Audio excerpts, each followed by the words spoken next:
হঠাৎই চলে গেছি মায়াপুর। মেয়ের খুব বায়না করছিল, কান্নাকাটি করছিল, তাই দেখুন এখানে গেছিলাম। আর যাওয়ার পথে রাস্তায় বিজেপির উৎসব মিছিল বেরিয়েছিল, সেটাই তো সবার আগে শেয়ার করলাম। আর সন্ধ্যের সময় পৌঁছে গেছি, দেখুন 5:30 6টার সময় প্রায় বেরিয়েছি বাড়ি থেকে। এখানে দেখুন যেতে সন্ধে হয়ে গেছে। আর সন্ধ্যের পরিবেশটা কতটাই সুন্দর দেখুন।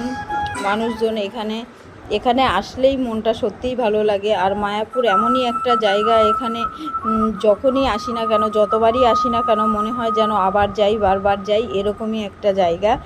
দেখুন কত লোকজন, যেহেতু বৃষ্টি হয়েছিল তাই এখানে তিরপল মতো সেগুলো পেতে দিয়েছিল, অনেকে বসে আছে তার মধ্যে। আর এখানে জলের ফোয়ারার মধ্যে এখানে আমার মেয়ে কচ্ছপ দেখতে পেয়েছে, তাই বারবার বলছিল দেখো মা কচ্ছপ, কিন্তু আমি যখন গেছি সেই মুহূর্তে জলে ডুবে গেছে, আর দেখা যাচ্ছিল না।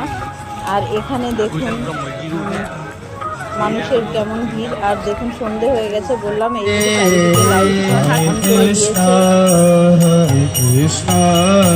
আপনারা কারা কারা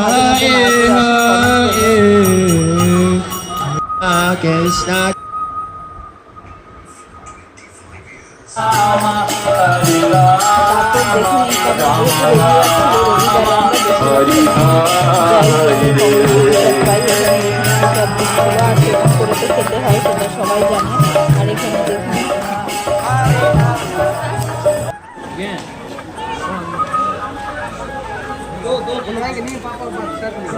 আর এখানে দেখুন টোকন কাটা হচ্ছিল। এগুলো তেলেগু কথা বলছিল, কেরালা না কর্ণাটক, যাই হোক সেখান থেকে এসেছে, আমি ঠিক জানি না।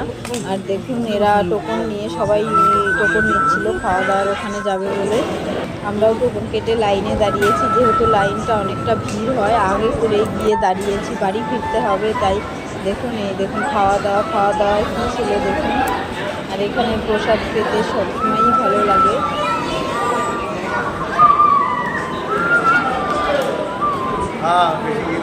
একবার করে প্রসাদ নিয়েছি, তাতেই পেট ভরে গেছে, আর নিতে হয় না।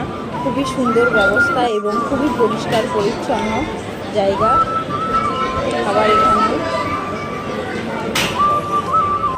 দেখুন কি পরিমাণে লাইন, পেছন দিয়ে সবাই আসছে।